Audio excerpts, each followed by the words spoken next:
Today we have Givhan, and he started EarthView to create a better way for industry to monitor air quality. We're going to talk to Bear today about how he was able to start EarthView. It's always hard to start a company in the energy sector. He was able to pull it off, and we're also going to talk about why perseverance was the most important mindset for him in making EarthView successful. Bear, welcome to the podcast. Hey, Peter, thank you so much for having me on here. Really excited to get into this today. No, good stuff. So, entrepreneurial journey. Talk to that a little bit. Well, it's a journey, that's for sure. And starting a company for me has been the most challenging and rewarding and stressful and awesome thing, all kind of rolled up into one. It's kind of hard to describe the amount of emotions until you actually are just in it. The relentless pace of kind of what we're doing, the importance of the issues we're trying to solve. It's all very motivating, and it really helps me get up in the morning. And it's pretty much the only thing I feel that I could be doing that's beneficial to the world, right? I've never been the typical 9 to 5 kind of guy, and this is definitely not that. So yeah, it's been a truly just. It's like getting a business degree with a fire hose almost. So and that's every day. So it's been awesome. Very cool. Take me back to the beginning. When did you start the company, and what were some of the challenges that you faced in the early days?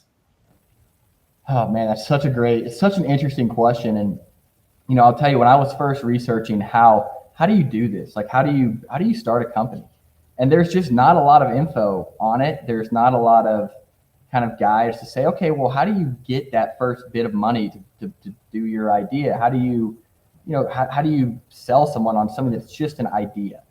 So, we started in late 2019, which, as we all remember, the world was a much different place. Rumblings of a coronavirus in China were just coming out.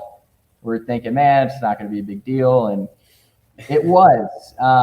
And that was kind of step one in perseverance, right? Is we have a global pandemic. Our main industry, the energy industry, is barely able to turn on their lights because oil's traded at -20, natural gas is $1 an MCF. So the questions of do we have a market for our product, right? So it took a lot of faith to just kind of jump in and keep going. And we decided that, hey, we think that this is going to rebound. We don't think we're going to have a pandemic forever. And we want to be positioned to come out of this and be able to help the industry reduce their emissions.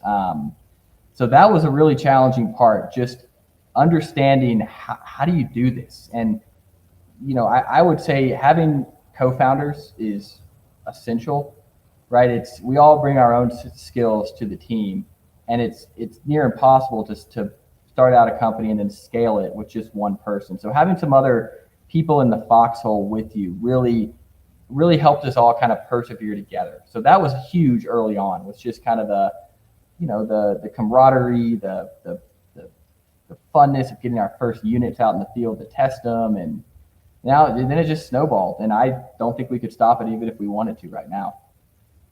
No, that's absolutely true, and I concur with you about having great co-founders. Every company that I've started, and I'm working on number 4 right now, is of course I'm a little bit older than you, so I'm sure I've got a few years of an advantage. But every company that I've worked in, that I've started, I've had great people along the way to help.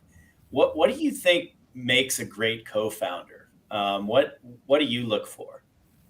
So with co-founders, right, it was pretty natural with how our group got together. So number one, we're all very talented in our own silos, right? So we bring, top tier skills to the team, and we could function. We didn't have anyone else for 2 years, so we were able to do all the things that needed to be done from a scientific standpoint, from a technical standpoint, from a sales and marketing standpoint, and really the main thing that I think is so important. You got to have it. It's just the passion for the problem you're trying to solve, because it's not, And Peter, maybe you'll appreciate this analogy, but I kind of feel like starting a company is almost like learning how to play golf.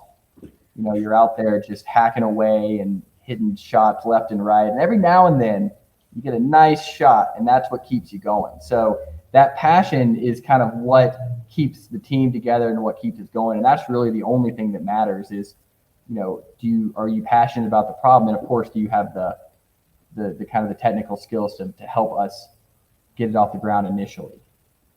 Yeah, you absolutely have to have that passion and the perseverance. I love the analogy to golf because, man, you get out there and it's like when you do hit that good shot, that's what absolutely what keeps you coming back. And you just get beat around on most of the shots you take. But love golf for sure. Phenomenal sport and a lot of relationship to business. So, So you mentioned the problem you're trying to solve. Talk about that problem and why it's so important and why you have passion for it. so the problem we're trying to solve, right, is methane emissions. Specifically, we're trying to help the U.S. U.S., Canada, but really the global energy industry better monitor, measure, and understand methane emissions. And I think kind of an important overarching question to ask is, well, why methane? Why is methane important? Why should we care about it? And the answer to that question is, methane is it's quite a potent greenhouse gas. So when compared to carbon dioxide, which is kind of our main greenhouse gas that everyone's familiar with, methane's 84 times more potent over a 10-year lifespan. So the warming effect of each methane molecule is 84 times that of what a CO2 molecule is. Now, methane will not stay in the atmosphere quite as long as CO2, but as you can see, right, that's kind of irrelevant because we're getting massive a warming effect in a very short time span. So methane represents the low-hanging fruit, and oil and gas represents the greatest opportunity to reduce those emissions because the operators don't want to emit, the environmentalists don't want to emit, the regulatory agencies don't want anyone emitting, investors don't want it, and typically when you are emitting, there's something wrong that you can fix. So that's where we come in, right? We are 24 hours, 365, continuous emissions monitoring. And if there is an incident, we'll let you know. Not only will we let you know that there's a leak, we'll let you know where we think it's coming from on your facility and how much you're leaking. Gotcha. Yeah, it is a huge problem, right? And of course, when you hear methane, the first thing that came to my mind until I dug into this problem was, of course, cows, right? So I've never said the word cow farts on the show before, but I'm going to say it here for the first time. That's what I thought about when I heard methane. But then when you dig into it, you realize that it's a lot more than that, and that there's an enormous amount of emissions coming out of the oil and gas industry from methane. So specifically, how is your problem or how is your solution different in solving this problem? I've seen satellites, I've seen sensors, I've seen drones even. Talk about your solution and why it's different from others.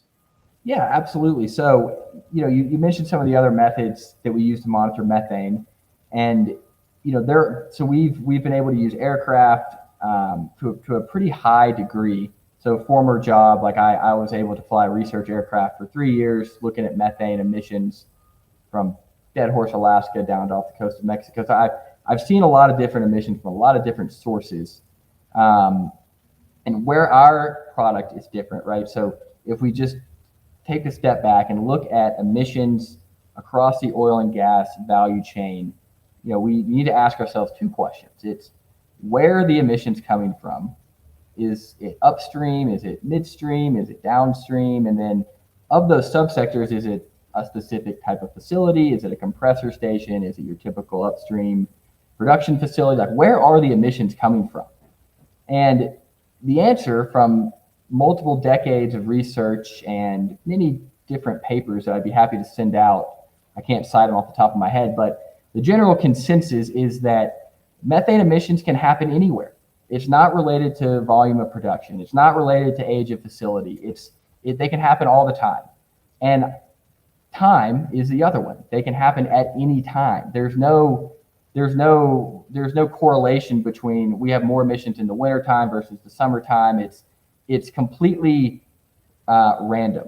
So that, in my mind, leads us to, well, we need to watch we need to watch everything all the time. And now that gets into, well, that gets really expensive because you can't have an aircraft operating 24/7. You can't have drones flying beyond line of sight yet. You can't have $50,000, $60,000 point sensors. You need low cost hardware that can scale out to all of these locations and start detecting these big emissions because they happen all the time. And so that's where our solution comes in. We're 24/7, 365 hardware enabled, methane detection is really our unique solution. Gotcha. And so you deploy that hardware at industrial facilities or places where methane emissions would be likely to occur. That's correct. Yes, sir. Gotcha. You mentioned you flew planes. I did. Yeah. So I'm a commercial pilot by trade. I've got somewhere around 2,000 hours. Mostly doing a lot of low level research flying for various NGOs and government agencies and major operators. And I did that job from about 2016 to 2000, roughly 19. Ah, super cool. Now you went all over the place. Do you ever get in any problems with on an aircraft where you had a safety concern? Oh man. One that comes to mind is we were out flying over the Bering Sea. So we had just taken off from Nome, Alaska. We were out doing some survey work for NASA, looking at methane emissions as they related to permafrost melt. So we were doing these pretty epic loops through, kind of Northwest territories of, Yellowknife, Canada, all the way over to Nome and down to Fairbanks. So we were really seeing the whole state. I mean, it's truly a part of the world that I never thought I would get to see in depth. But we were taking off from Nome and getting some pretty serious ice on our wings, and that was definitely not the most fun moment because you're looking out the window and you're like, well, I can see the Bering Sea. It looks really cold. My wings are icing up. My anti-ice is running full blast, and it's still building. So fortunately, we were able to actually get through the layer of clouds, and I've never busted through the clouds because really when you're up front flying, you're in the clouds. I mean, it's dark, right? I mean, you can't see anything. It's kind of lights doing weird stuff. Then you just bust out, and it's just like the floodgates have opened. It was one of the most glorious feelings ever. Because I knew we were safe, right? Because the ice was gone in about 2 minutes once that sun hit it. So that was one that comes to mind. And then, I mean, we could talk for hours on flying stories, but that one in particular stands out. That's awesome. So when you face a life and death situation, it's kind of like compared to entrepreneurship, that's a lot worse, right? So in entrepreneurship, the worst thing that can happen is, the company runs out of money. But in a real life and death situation, it's like that's a whole nother level of problem if things don't work out the way you want it to. It certainly adds. It certainly, it's kind of like, we could get some ice and it's life or death, right? So, and that's kind of entrepreneurship, right? We don't have to worry about that. No company's life or death, which kind of makes, things, I guess, a little less pressure, but. So I'd be crazy if I didn't ask, how'd you get the name Bear? So Bear is actually my middle name, and it comes from my grandmother. So it was her maiden name. So it's a family name, and then my first name's Frederick. So I've just always gone by Bear. Yeah. No, super cool. Of course, you think Bear Bryant, the famous coach from University of Alabama, and a lot of people argue who's better between Bear Bryant and the current coach, Nick Saban. What do you think? They're both so funny enough. So my dad's side of the family, where Bear comes from, they're all from Alabama, which is completely not related to Bear Bryant, but I'm sure you can imagine quite a bit. So, that's a great question. And to me, it's got to be Nick Saban. I mean, what he's done at multiple programs. I think people forget about the LSU title that he won back in 2003. So to build two different programs from the ground up. Now I could be forgetting that Bear Bryant did the same thing. So, pardon me on that. But yeah, just Nick Saban to me is just the way he puts these systems in place, right? It's actually you can bring that kind of what he does with his football program, that you can really apply that back to how you run your business, right? I mean, he's got a system that works. And I think we're all trying to find systems that work within whatever our organization is, and I really admire that. So Nick Saban, if I had to pick. I can't argue, and his famous saying is trust the process, right? And guy's a phenomenal football coach and also a teacher. And I think that's one of the things that makes him so great is it's about that process that he puts in place. So one of the hard things about a startup, of course, is you don't have any processes in the beginning. So you're trying to build it out and get those in place. Can you talk to that sort of how you've put in place systems and processes to make your company sort of go beyond just the technology that you have? Yeah, and I mean, we're kind of going through that right now. I mean, those are kind of as we say, we're transferring out of the garage phase, even though as I sit in here in a garage. That's awesome. And so the challenges that come with that is, okay, well, how do we actually operate our product? How do we approach it when a node goes down? How do we talk to our clients? Like, how do we how do we get all these systems? And the other side of that too is when you're kind of in the startup entrepreneur, when you're in it, right? When you're trying to get a company going, you really can't afford to spend time developing SOPs that might not be applicable a month from now. So that's kind of the challenge of, we haven't really worried too much about it because we know that, this will be formalized in a year and it's likely going to be much different from what it was right now. So we just, we're adapting and we're learning, we're taking as much info as we can from our really experienced guys out in the field that are helping us install, all the way back to our scientists and kind of our customer success people, which is, me at the moment. So we're really learning that right now. And it's just another very challenging part of growing a company because you got to have them. You got to have them. And it's funny when the companies I started, it's always like you work as fast as you can until sort of the doors come off and things break or one of the wheels comes off, and then you try and fix that and then move forward to the next level. It's, of course, the business school mentality is you have everything planned out in the beginning.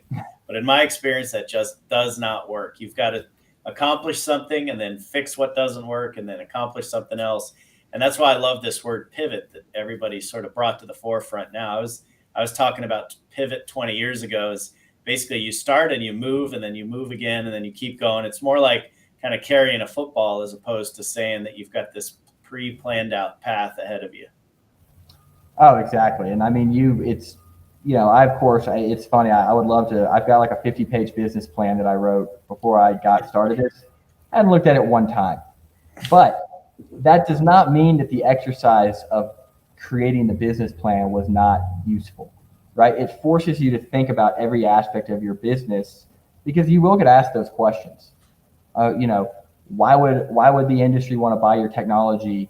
They don't want to know about their emissions. Why this doesn't make them any money? Why would they want to have that? Like being prepared and being able to think about those questions from both an investor standpoint and a client standpoint is really valuable. So, but you'll never read it again. You'll get into it and you'll be like, well, that was completely wrong, but some of it was right. so yeah, it's kind of the early stage of planning. It's just interesting. Absolutely. So, and nowadays, of course, you have to have a pitch deck. So it brings me to the question of is how did you pitch investors and what investors have come into the business so far? Yeah. So I have a theory that it's probably harder to raise $100,000 than it is to raise $100 million. So that's getting that. No, I haven't gotten to the 100 million yet. So I'll let you know when we are there. Let you know if that theory proves true. But in the beginning, right, you're pitching an idea, and like you might have a prototype. Like we have a hardware component which adds a whole level of complexity to our operation. But it helped a little bit with investors because I can show up and say, look, here, here's the box, and here are the sensors, and here's how it works, and so they could kind of wrap their head around it. And kind of our first two investors came from the industry. So a environmental consulting firm that saw an immediate need for a lower cost methane detection device for their clients that they had right now, and then a really savvy investor who invests in a lot of early seed stage companies. That was that was hilarious trying to pitch him during COVID. It was, he never turned on his camera during all of our Zoom calls, so I never saw the guy for 2 years. Check just showed up in the mail one day. I'm like, oh well, I guess he's investing. So that was kind of weird, but yeah, I mean, pitch decks. It's making the first one was it's just like the biggest writer's block ever, because it's like how do I articulate this entire vision of what I want to do with the company in 8 slides, and now that decks are pretty fun now. I've probably got 100 of them at this point, but yeah, that was kind of the first round of investors we had were some really good kind of smaller strategics. No, that's awesome. Those are the best kind of investors to get. I remember our first company. It was a .com company in the late '90s, and it was crazy because we had a lot of revenue coming into the business, and our servers were not really supporting the amount of users we had on the site. And the first business plan was effectively a 1-page Word document because we didn't have time to put together a deck or anything like that. But it just showed like sort of the hockey stick. And because we had real revenue, we were able to get the venture capitalists to come in and do the deal. And it was like our form was terrible, but the reality behind the business was pretty good. And that's a great point too. I mean, and that's being pre-revenue versus post-revenue. That line that'll open you up, because some investors, they actually can't invest in pre-revenue companies, just kind of based on their bylaws. So we ran into that a little bit. You'll always run into talking to venture capital firms that say, well, this deal's just a little too small for us. I've heard that. I can't even tell you how many times, which is fine. We'll be a bigger deal at some point, but that's just the challenge of trying to raise money. And then the other side is, how do you deploy that capital effectively? That's really what matters, is being able to kind of tell your investor, this is what we're going to do. This is the kind of objectives and key results that we want to get with this money. And then being able to kind of show them that we accomplished that. And that goes into the next raise, right? It's like, hey, look, we accomplished 8 out of 10 of our main goals, and you should give us more money because we are a team that executes. Absolutely. Execution is everything, I think, when it comes to a team, because you have all these different types of teams. You can have an all technical team. You might have one technical founder and mostly, let's say, non-technical people. But if the team can work together and execute, I mean, that's the biggest thing. And in the end, that's what an investor is paying for, because a lot of these investors, they have a lot of knowledge about what the market is and what would be a good strategy. But the execution part, I think, is what they really pay for when it comes to a team. It's essential, right? I mean, ideas are dime a dozen. Execution is what separates everyone. That's the big dividing factor, right? Because it's the hard part. I mean, I could sit here and think of ideas all day long, but to go out and actually execute on them, it takes years and time, and you're not sure if it's going to work. That's the other challenging part about being kind of in my position, is you put so much time, effort, money, and Peter, I'm sure this is your fourth company. You've got to feel this also. You put so much time, effort, energy into something that will work. That it's going to be huge, but you're not sure. You're not sure that it's going to actually work. So kind of being able to put that just, because you got to put more effort than your typical 9 to 5, no matter what. So it's how do you keep yourself putting that effort in, even when you have you have bad days, clients are difficult, investors say no. I mean, those days are going to happen. It's just a matter of how do you persevere. Yeah, absolutely. And we mentioned perseverance at the beginning, so that's a great segue. Talk about perseverance both with your company and with the investment process. Where are you guys now? Have you gone through a couple of rounds, and do you feel comfortable? Or are you trying to raise another round? Never comfortable, and always raising. So for me, the investment, getting investment, it's like a ticket to come play in the game. So, we're capitalized, now we can come and play, we can compete. And really, my goal with Earthview from day one was to build a great company. And in my mind, a great company should make money. It should return value to the investors. It should reward our employees for their incredible work that it takes to build this, and we should build a solution to hard problems. Life's short. Like let's try to solve some hard problems here. And I feel that Earthview that's pretty much our culture of how do we make this an awesome place to work, and then everything else stems from that point. But perseverance with investors, right? I think it's developing a confidence in your solution.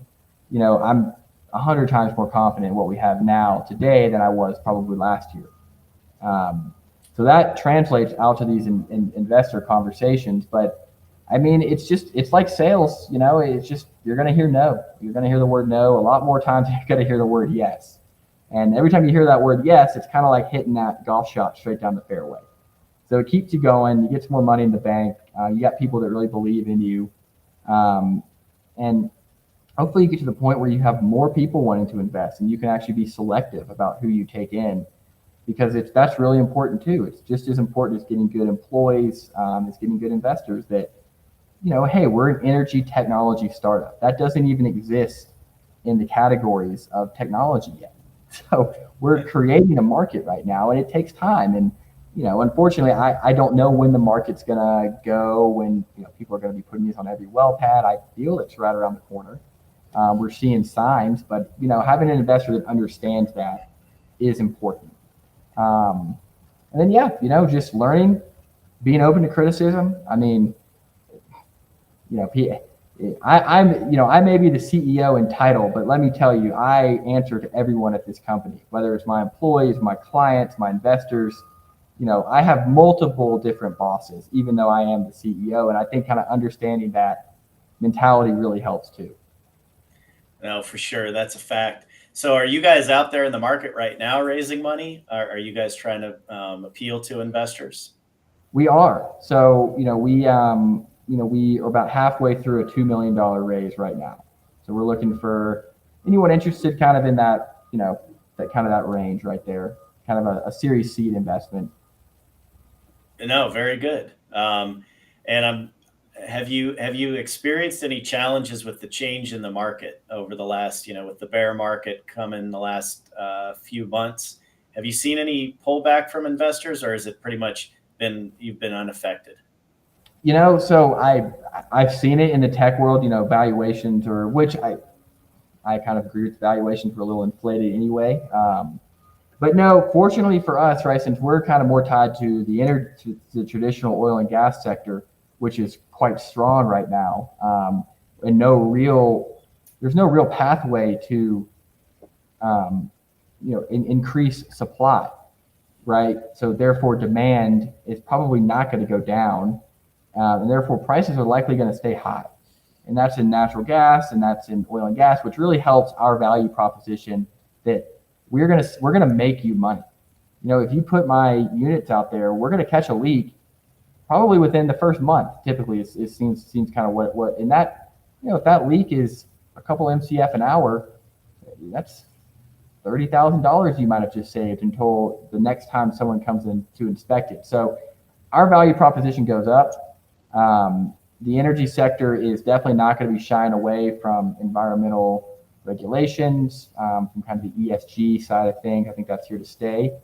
So I think kind of some of those macro kind of overall market pictures, while yes, tech stocks are getting hit, but really, from my perspective, it creates a huge abundance of talented engineers now on the market that want to come help us work on a great problem here at Earthview. So always a silver lining, but no, I think that Earthview is a great place to put your money, no matter what the macro market's doing.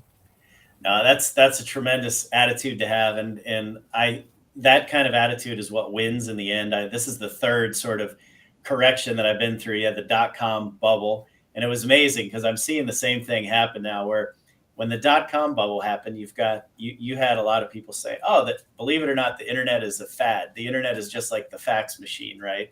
And I remember a lot of these old school media guys came in and they fired a bunch of the young guns in the early stage advertising companies of the internet. And they brought in the old school guys. And then a few years later, those old school guys were all out, and everybody was like, "Yep, the internet's here to stay." And we overreacted to the downside. Of course, the same thing happened in the housing bubble, and now you're seeing it with this sort of correction that we're going through, where a lot of people are saying, "Oh, the ESG thing was just a fad. We're going to go back to the old school way," and it's not going to happen. I mean, it's a minor blip in terms of, I see that the next 30 years you're going to have maybe $50 trillion of new infrastructure put in globally in order to meet the demands of sort of the new world of infrastructure. And I think that number is probably conservative. So it's a great time to be in the space. And if there is a correction and it shakes out some of the pretenders, let's say in the crypto space, I think there's a lot of sort of BS that's going to completely go away. But that's just going to be more capital that'll come into the winners that are doing stuff that's fundamentally sound. Exactly. And, that gets back to kind of the principles of Earth use. Like, we want to build a great product that can really move the needle on, reducing methane emissions. And I do want to highlight, so I think that there's been huge innovation in the using flare gas to mine crypto. I think that was so cool. I was like, man, I was that's super smart, right? Yeah, I have to agree with you on that one. Because it's a great way to, because flaring gas, literally, it's millions of dollars of gas just flaring out, and so being able to put it to a better use. Now, let's say crypto crashes, right? I think that same technology could still be used to maybe run server farms or some other infrastructure. Like, there's a way we can utilize that gas to power other things that's better than flaring it out. I mean, anything. No doubt about it. And I think you hit the nail on the head with the server farms, because there's going to be a huge, we're calling it now. We actually, in our investment bank, we folded digital infrastructure, which effectively is server farms, just into the infrastructure group overall, because it's just going to be another type of infrastructure that everybody needs, and it's rapidly growing. So I think that's insightful to use flare gas for something like that. Agreed. Yeah. So what I'd love to dig into is a little more of where you guys are commercially as a company. Are you guys actively selling products into the marketplace at this point? Are you still in product dev? Talk through where you are in commercial life cycle. We are farther along than we were a year ago as far as commercializing the product. But is it fully commercial? Like, have I put a stamp on it and said, we're done? No. And it's hard to know. And because the market's so new, right? Our clients know that this is important, right? They can see that, hey, we need this. This is really cool. It can tell us where our leaks are coming from. But then the other side is that, well, how do we manage 100 sites? Like, I can't go through and look at alerts for 100 sites and look at the dashboard. So we're learning with our clients. And my strategy for commercializing this has been to take baby steps, right? So work with, 10 to 15 clients that have indicated strong interest and have strong sustainability goals, and have a culture that's willing to kind of bring us in, and understanding that, we're a 8-person startup right now. We cannot just create software out of the blue, in 3 days, right? So getting clients to understand where we exist and understanding, hey, okay, their hardware might go down for a few days, but they're on it and they're going to fix the issue. So, essentially piloting our technology for free in order for us to learn from our clients what they really want in a system like this, because it doesn't exist, and doesn't exist for them yet. And so that has been a huge part of the past year, is figuring out, okay, what do we need to get this thing fully commercialized? And you kind of think of it in a hardware and a software bucket. What enables our hardware to be low cost and scalable is the software that sits on top of it. So they're both really important. But for us, it's, step one is we have to get our hardware to work in the field 24/7. And that means it's got to work in Dallas, Texas, West Texas, Pennsylvania, Colorado, throughout the whole year, and all the various environmental conditions that you get. So that's challenging to get to that point, and we're really proud of the work we've done on the hardware. It's pretty rock solid at this point. So that is about ready to be commercialized, and the next step here is we'll be building those with a manufacturing facility. And then the software, right, that is always going to be changing and kind of getting that ready. So, if I had to kind of put like kind of button that up and say, where are we on the product development lifecycle? Well, we're between beta and commercialization. Gotcha. No, that's a good description. And you guys are building both the hardware and the software inside your company? Everything in our box we have designed and built. Wow. Yeah. So that's a challenge, but ultimately, if you're able to get it right, it's going to be better because your hardware will play perfectly with your software, ideally. And exactly. And that was for us, we have a really, a kind of your tech savant genius type who really good at hardware and really good at software. And, it made it really efficient for us to build this product, which is him, because if, software doesn't work, or the hardware is not talking to the software, well, there's only one person to point to, and, he knows it's him. So there's something going on here. So that was really good for kind of the stage to get us here. Now, we get to the next phase of the company. It's going to take a different team and a different kind of, more processes, more standard operating procedures, and all that will get put into place. But yes, the hardware was certainly challenging. No, it makes sense because it not only has to work, but it has to have a certain level of resiliency, right? Because it's outside. It's outside. I mean, it's brutally hot in West Texas, and it's brutally cold in Colorado in January. So, hopefully we can, like 100-degree temperature range we're trying to operate in. No, unbelievable. And how long do you expect that hardware to have to be able to last before, say, you got to come out and change the battery or do maintenance on it? We're thinking it's going to be at least 5 years per box. I mean, they're pretty solid at this point. And that's our target goal is 5 years. Now, we haven't existed for 5 years, so that's kind of my goal. But I'll let you know. But yeah, 5 years is the target for the box as a whole. Oh, very cool. And who do you guys think are your competitors in this space? You guys, I know there's a couple of players out there, but I don't want to give props to anybody that isn't really a real competitor. What do you think? No, we've definitely got some good competition. I think there's about 4 of us kind of in the low cost continuous point sensor game. Company out of Calgary, a couple of companies here in Denver actually too. And kind of like, the one that makes the news the most is, I'm not sure if you've heard of Project Canary, but yeah, for sure. So the story there is the same venture capital firm that invested in my previous company called Power Phase that made an upgrade system for gas turbine plants. That VC fund's called Energy Impact Partners out of New York. They invested in Project Canary, which is how I'm on the news feed or whatever and saw Project Canary there. But I don't know too much about it other than that. Yeah, so they're out there, and Project Canary is a little different. They have both their continuous monitoring hardware, which I couldn't tell. I'm not sure what type of actual technology they use to measure methane, and then they have their certification stuff. So we don't certify well pads, right? We believe that certification should be done by a non-biased third party.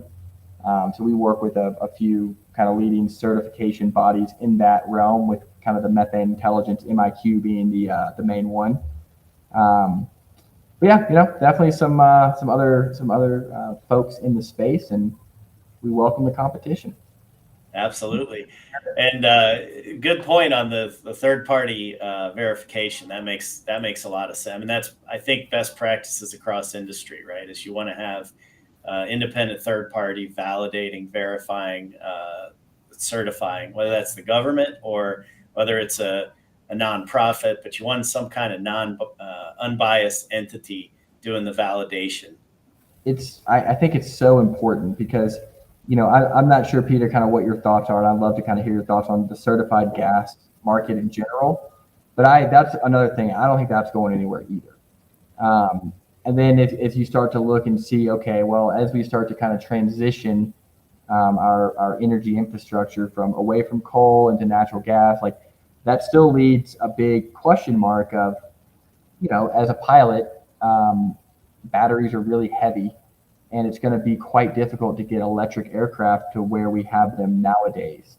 Just so responsibly sourced oil, right? That could be a thing in the future. Kind of talking to your Southwest, your American, saying, hey, look, this aviation fuel is produced responsibly. Kind of the same market there, but kind of like ESG, right? I think it's here to stay. Yeah, for sure. I agree 100%. ESG is here to stay. We're going to need all solutions in order to get to even close to net zero. I think even to get CO2 and other GHG emissions to stop increasing, we're going to have to use sort of everything in all the tools in our toolbox. And agree with you on the challenges around, let's say, electrification of airplanes. We're very bullish on, let's say, next generation fuel sources. Whether that is carbon capture, whether it's hydrogen, whether it's some kind of biofuel, whether it's renewable diesel, whether it's all of the above. I'm not smart enough to pick a winner within that segment, but I definitely think our entire infrastructure is based on fuel, and to be able to just say nope, we're just going to electrify everything and go to a centralized system where we send everything across power lines.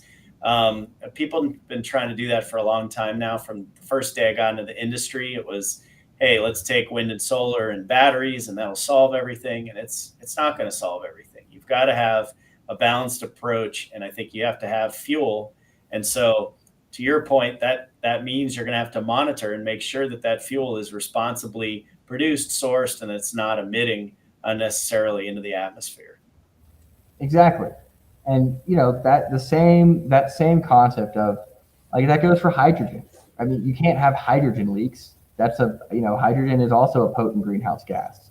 I'm not sure if Yep. it's more than methane, but there is a significant environmental factor if we leak hydrogen. So same problems, right? And I think really from our perspective, it's getting realistic with what's possible too. Because okay, we can't keep burning coal, right? We know that it's the dirtiest fuel, but we have all the resources to move over to natural gas, which is a much cleaner fuel if it's extracted properly.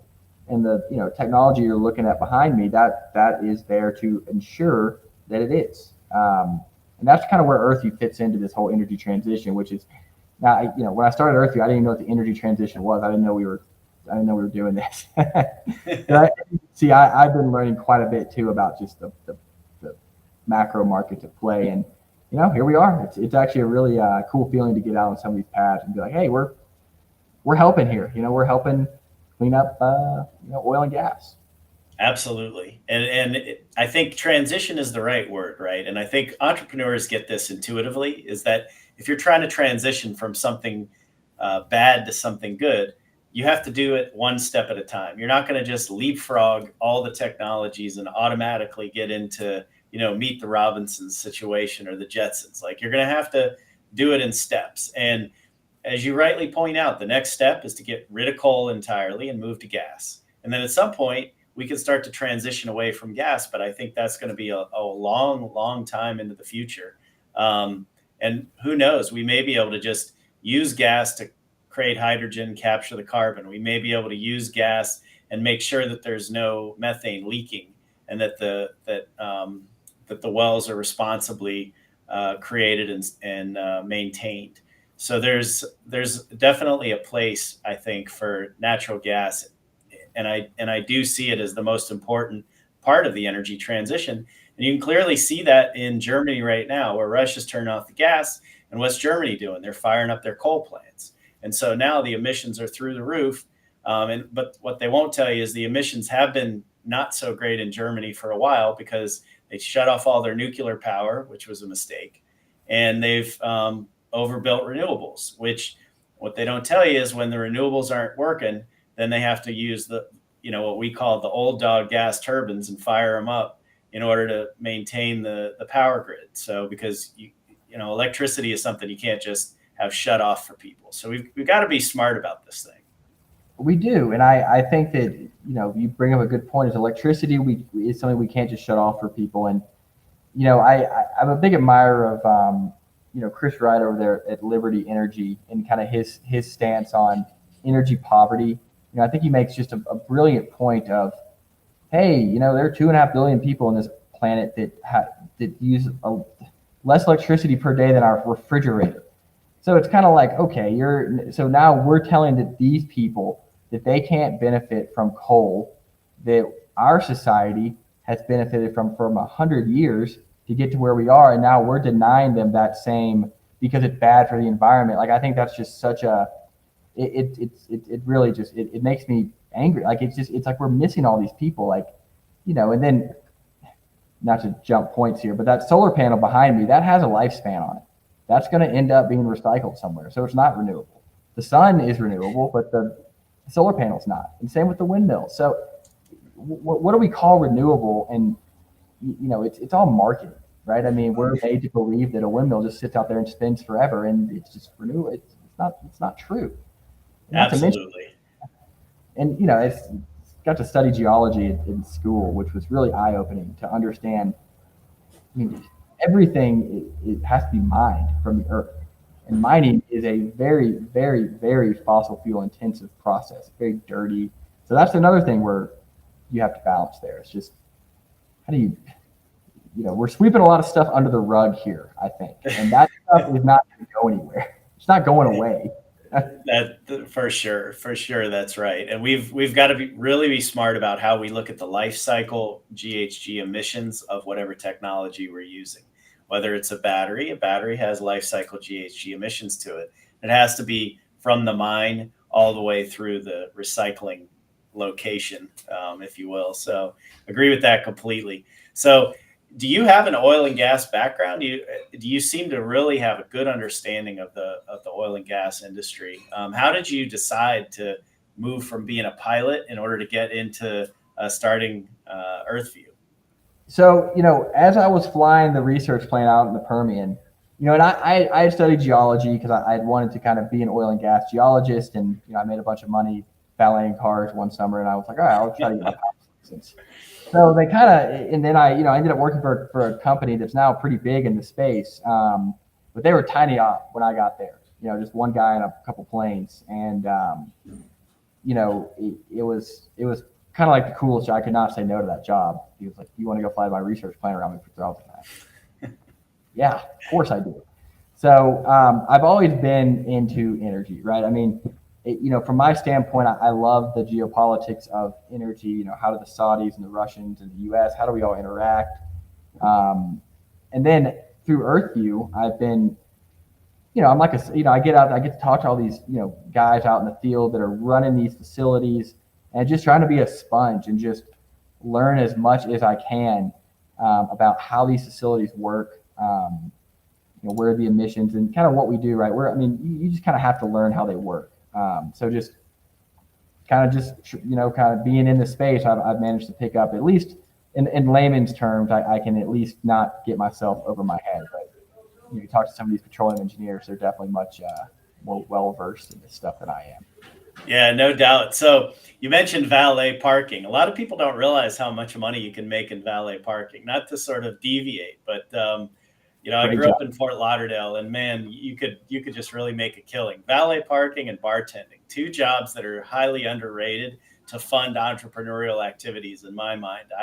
My second company was when I was moving from the first to the second company. I bartended for a while in order to put what we call stack cash, right? And then use that money to start the company essentially. And the second company had no external investors. It was financed by my bartending activities. Oh, that's awesome. Congrats. You must have been generating some revenue pretty quick on that one. Well, it was an e-commerce business, so it was pretty quick to revenue. But I ran it as a lifestyle business for 10 years, and I was inspired by the book The 4 Hour Work Week, if you've ever heard of that, is effectively building a system and a process in order to generate revenue. But after 10 years, it got a little tiring, and I had the opportunity to move into the energy sector, and that was around 2011, and was able to get involved with a company here in Jupiter called Power Phase, which makes an upgrade system for gas turbine plants, and been in energy ever since. Love it. I love this industry too, and I'm always kind of blown away with just there's so much innovation and there's so much. And I one kind of thing you touched on earlier that I just kind of wanted to circle back to was trying to kind of like pitch this concept to you're talking about the marketing, kind of how the internet was going to be a fad, and some of the older guys in the organization thought that, younger guys didn't. Well, we see the same thing with our product, right? I mean, the older guys in the room are used to doing things a certain way, and monitoring their emissions continuously was not in that way. So, but the guys closer to kind of my age, they're like, well, why wouldn't I do this? This is awesome. More data, more data, more problems. But it's good problems to know about.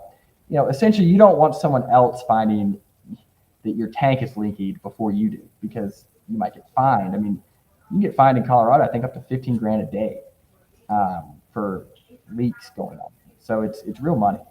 But yeah, just kind of, I thought that was kind of an interesting kind of similarity between what I'm seeing now and what you saw in the past. Absolutely, and it's going to continue where you see this innovation keep happening and happening, and then eventually, I always say it's like pushing a boulder up a hill. You just don't know where the top of the hill is, but then once you get there, that boulder just flies down the hill, and nobody's going to question it anymore. Of course, we have to monitor. Of course, we have to have the most environmentally friendly equipment that we could possibly have, because it's in everybody's best interests to do so. It really is. So good stuff. So are you still playing golf? Poorly.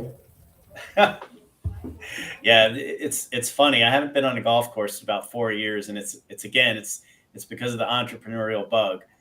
It's like once Hard. you're in the midst of doing that, you just don't have the time to get out there on the golf course. You really don't. And at least on the first company, like you're always also you're the last to get paid, right? So it's you have your golf is expensive. Yeah, Um, so I'm like, yeah, I think I'd rather try to have some dinner tonight rather than go play golf next week. But yeah, no doubt. Entrepreneurial poverty is a real struggle, and it's absolutely something people go through. You don't realize it looking at it from the outside, because the media, of course, makes it seem like it's rags to riches. But I've yet to meet a single successful entrepreneur that just did it, really, really fast. It always takes years, and it always takes longer than you think. it does, absolutely. I mean, we're almost 3 years in and got a long way to go.